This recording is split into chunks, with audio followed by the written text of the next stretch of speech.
Hi, I'm Carissa, and I'm an OK housewife. Hi, I'm Daisha. I'm also a OK housewife. And today we are continuing our conversation with Kayla Jones, licensed professional counselor here in Edmond, Oklahoma, and certified sex therapist. So we're going to jump right in.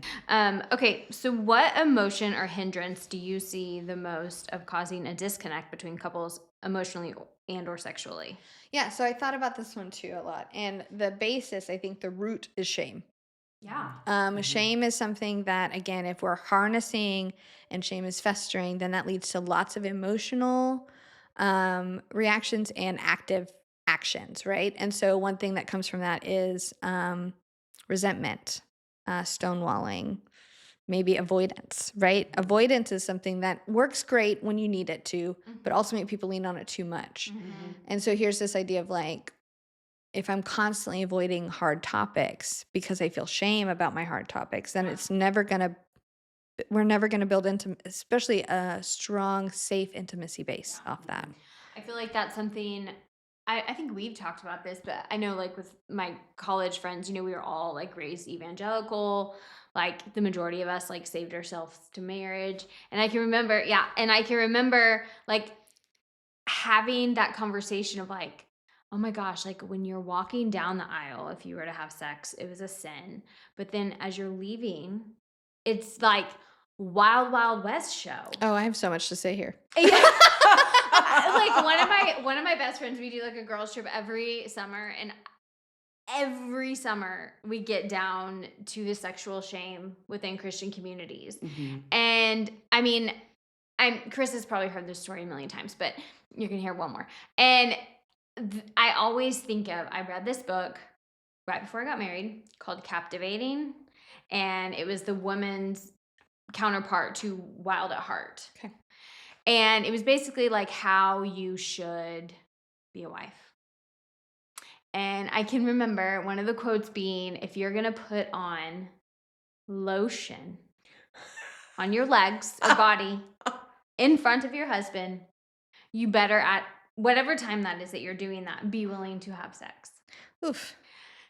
And I have I a mean, response to that. well, yeah, same. And Oh my God. I can remember reading that and thinking like, all right, okay. Good to know. So then I marry I mean, he's 7 years older, much more of a solid human than me, but I can remember, like, our first couple of weeks of marriage, I started crying, and he was like, "Did I do something?" And I was like, "I just put on lotion." And he literally looked at me like I had grown horns. Like, Who are you? he was like, "Did you need help? I don't know why you're like, did I hurt you?" And I was like, "You should be, like, charging at me for sex." And he's like, I mean, he was so baffled, and I'm like, "Because the boys weren't taught anything Nope. like this. It was Mhm. just the It was girls." just the girls. Mhm. Mhm. Yeah. So there's so much to say here. Yeah, Right, yeah, yeah. right. But the purity culture is, especially in the 90s and early 2000s, just is so misleading. Oh, yeah. So much double standards, right? And here's this crazy belief of you are not supposed to be a sexual being until you get married, and then you're supposed to be completely in the know and fully aware of what you're supposed to do. In reality, it's like how is that even possible for anything? Not No. just sex, but anything, Yeah. right? No. To be Yeah. a master of your craft in 1 minute, like Like, that's impossible. yeah. You've got a couple of hours while you're around your family and friends to figure this out. Right. But we're not Yes. gonna talk about it at all before. No, and Right. but there's these belief systems that are created from false information, from lack of information, and then it creates all this turmoil that unless you have a mentor or somebody where you can then lay out that intimacy and vulnerability, Yeah. right? You're not really going to figure it out, and you're going to have inner discourse, and you're going to feel more shame. Oh, yeah. Um, Working on my sex therapy certifications opened me up to understanding all of this, especially being a little Christian Oklahoman that has just been in this bubble this whole time. Right. And I think that's one reason why I wanted to do what I do is because of the misinformation out there and the lack of connecting the dots for the young minds along the way. Mhm. And why was I going to say that? Um, well, one thing in particular is the lack of education that our general society offers. Only 18 states as of today, which could be change any second, right? But 18 states require medically accurate sex education in their state. The other 32 or whatever don't require anything. And of course, where do you think where we land, right? Definitely the 18. No, we're in the other. I know, yeah. I'm joking. Which, what is medically, what does that mean? Like where you talk about body parts, where you talk about, Like menstrual cycles, Scientific, but like scientific understanding of not just the functionality and the performance of the inner workings of sex, but all the emotional research and intimacy research and closeness and all those pieces too.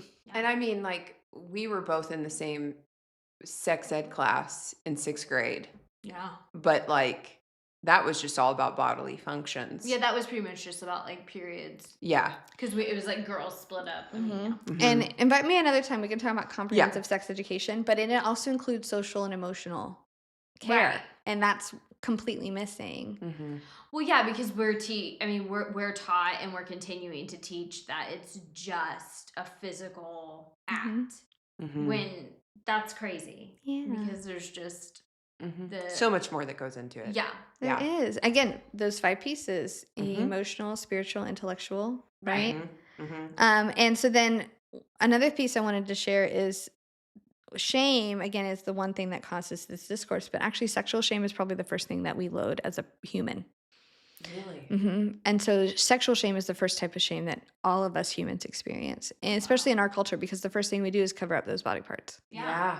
Adam and Eve. Don't touch it. Don't talk about it. Cover it up. Yeah. They're private. Yeah. Yeah. Yeah.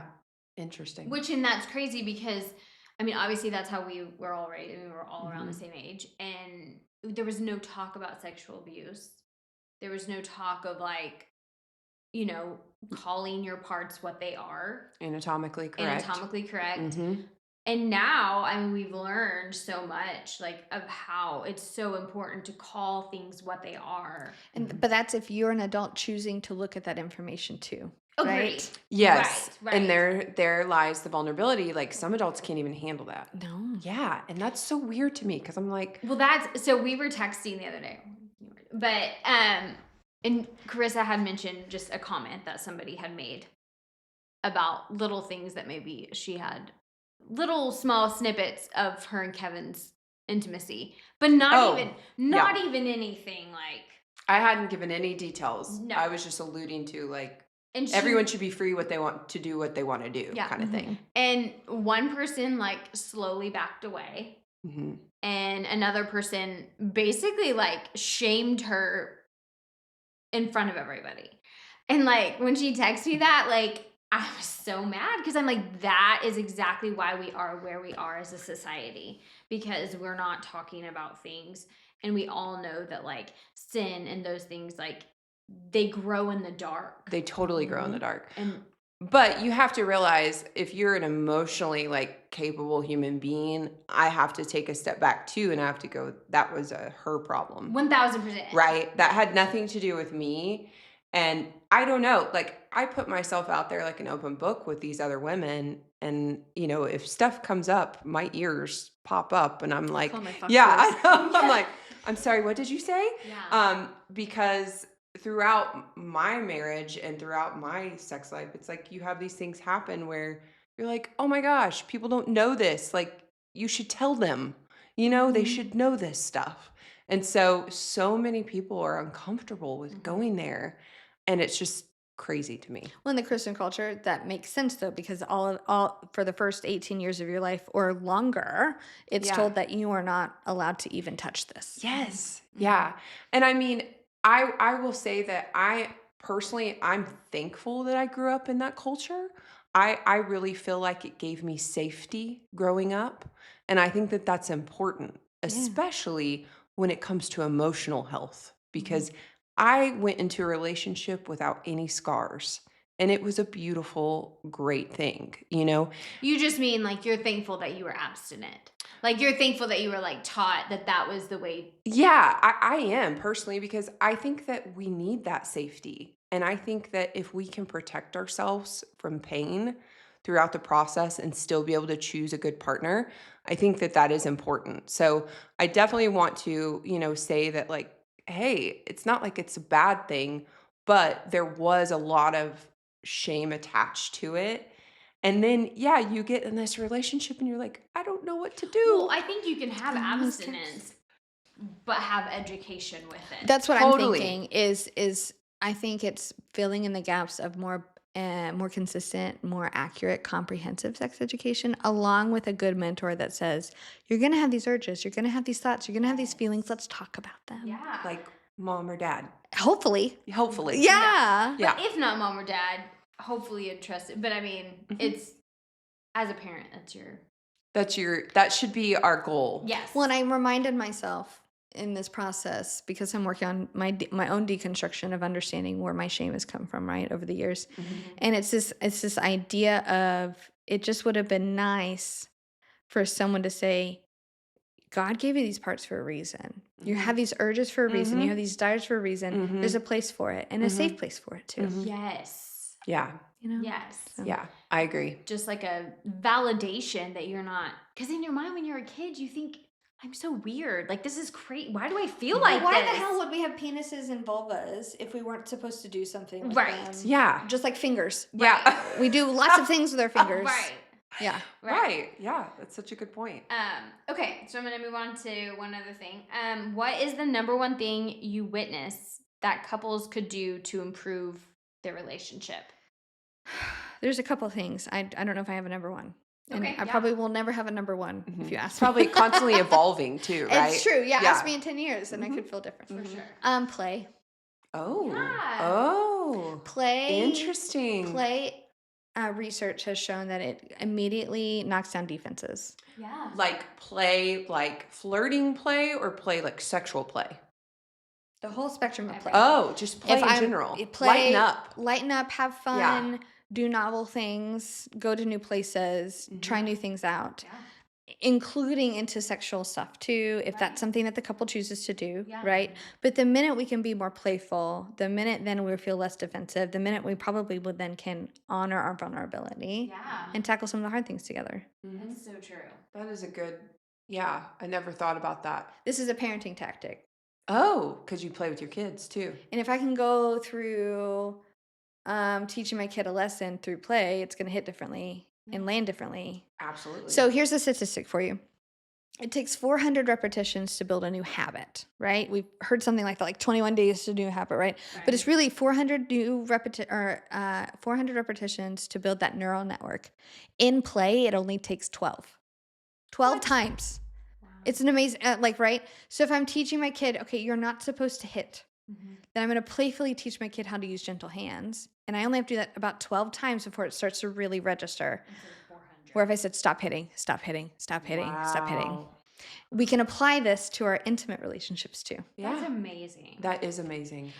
So I play mahjong, and I'm Dacia's obsessed. needs to be We in need like to talk about this because my workout studio Anonymous. has a Mahjong Mom group. In Oh, my- okay. Anyways. Okay. yeah, and so I've forced my two kids and Toby to learn so that I have somebody to play with when my group can't play. And it has been so crazy to me how quickly my children have picked it up. And like the 12 thing. Like I mean, Because it's play. because it's play. Yeah. And I thought, oh my gosh, like Where you've tried to get them to brush their teeth twice a day for Yeah. Which- 13 years. Yeah, and you're still like not there. still not there. Yeah. And so and also like in marriage, I feel like when Toby and I are like especially on vacation, because you're playing on vacation, you're always experiencing.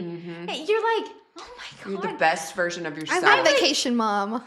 Yeah. I'm always like, you are so fun. Like, why do I kind of dislike you like 50% of the time, you know? And then you go home in life and you're not playing anymore, and then you're like, I remember. Mhm. But So like what does that look like in the mundane, like excuse me, like the ins and outs of the routine and Yeah. the sports and the Yes. like I how do don't you know. play? I wish I could give Do you play some. pranks on each other? Like We do accents in our house. oh We have characters. oh okay, Jeff okay. ended up taking an improv class at OKC Improv, which might be a fun little plug Fun. here. Yeah. And he brought some of those game home, so we play those. Okay. We surprise surprises, things like that. But I Yeah. think every person has a different way to play. And so I Mhm. think you have to like for me, I like structured play. Give me games, show me Right. the rules, let me Board do it. games. I feel good about that. Yeah, Yeah. yeah, yeah. My kid loves imaginary play and I'm like, what are the rules? And she's like, oh, I'm like, I can't play with you. Yeah, you have to make rules, Where obviously. Jeff can get into a character and follow along suit, right? Right. Okay, okay. So I think it's about learning a little, again, intimately learning yourself is Yeah. good for all of these questions I think that I haven't spoken to yet. If like Mhm. if I know myself Yeah. and insight and my awareness of why I do what I do, then maybe I can even learn about, well, what ways do I like to play and how can I incorporate that in my relationships? Yeah. Mhm. So Which is a great segue to your cards. Tell us about your cards. yes. Yes. So I am in the Brene Brown word, I'm a slash. So I'm a therapist slash artist slash mom slash partner, all the things, right? And in my artist world, I like to create paintings and creative tools. And so I've melded my therapy world and my creative world together by making affirmation decks. I have a finding self affirmation deck, which speaks to understanding your self energy and helping you cultivate calmness, creativity, compassion, confidence, and has sentences that you can say to yourself or share with others based off those things. Then I have a second one called gentle affirmations that are kind of for more beginners, kids, teens that want to start building kind things that they say to themselves. And this is based off of the research around the positive to negative ratio. If for every one negative comment, you need around 5 positive to just neutralize your negative. Oh, And so, in wow. the therapy world and the counseling world, and even the self help world, it's known that affirmations can help balance that negativity that we have inside. Yeah. And so, again, this is just to help promote that positive piece that we Yeah. need. Right. Right. Love that. And these are for kids, adults, everybody in between. Yeah, yeah. Yeah. The finding self deck, some teenagers, middle schoolers can kind of comprehend, but it's really for more of a mature mind, just because they're more complex sentences. Mhm. But the gentle affirmation decks have been a really big hit Yeah. for That's lots of awesome. people. So That's so great. Do you feel like I know because I have a teenager and I feel like I try to speak life into him. Like I try to remind him of the great qualities in him. But I also know like if he doesn't believe it, it's only going to go so far. And so like these are great tools for that where he can talk that, that self-talk, repetition into his own. I believe in planting the seed. Yeah. And as Mhm. a therapist, oftentimes I'm planting the seed and I will never see the fruits of my labor. Right. Yeah.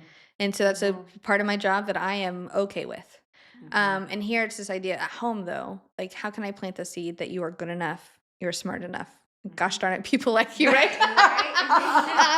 But this Yeah. idea of like, okay, well, maybe I can put a card somewhere and you find it someday. Something I like to do, a little thing Yeah. that Kay likes to do is when I go visit somebody, I'll find a little journal, a little pad of paper, and I'll flip to a middle page and I'll write a little note for them to find a Oh. random. I've done it my whole Yeah. life. Oh, I Yeah. love And that. so it's on that effort of like, I'll hide this, Mhm. surprise you with it, and then you just had this little drop, this little seed that Right. you got to enjoy. Yeah. I like to use the cards lots of different ways. If it's randomly putting one on someone's windshield, like if they're parked, Oh. I like to Yeah. do that. I will in my sessions. What I'll do is I'll have clients go through the deck and pick 5 or 6. I'll provide an index card and they write their sentences down and take that index card with them. Mhm. Another thing is I'll pick a couple and then write. I don't know if you guys know this, but dry erase markers work on mirrors very well. Yeah. And so for my kid's bathroom, I'll write a couple sentences on her bathroom mirror. And so she sees it every morning she's getting ready. And then because of play, I'll change it. Because if it stays there too long, it Mhm. becomes null and void. Right. Mhm. Right. So, Got to change it up. Yeah. yeah, That's wonderful. That is I so like it. wonderful. Yeah. Pretty cool. Well, we are so thankful that you came to talk to us, and we will definitely have you again if you're willing to. These are great things that I think we can all pull from Yeah. in our daily lives and just know that, we're all going through these emotions and these, um, trying to be the best versions of ourselves, right? And with our kids too. So thank you all for listening, and we hope you have a great week. Thank you.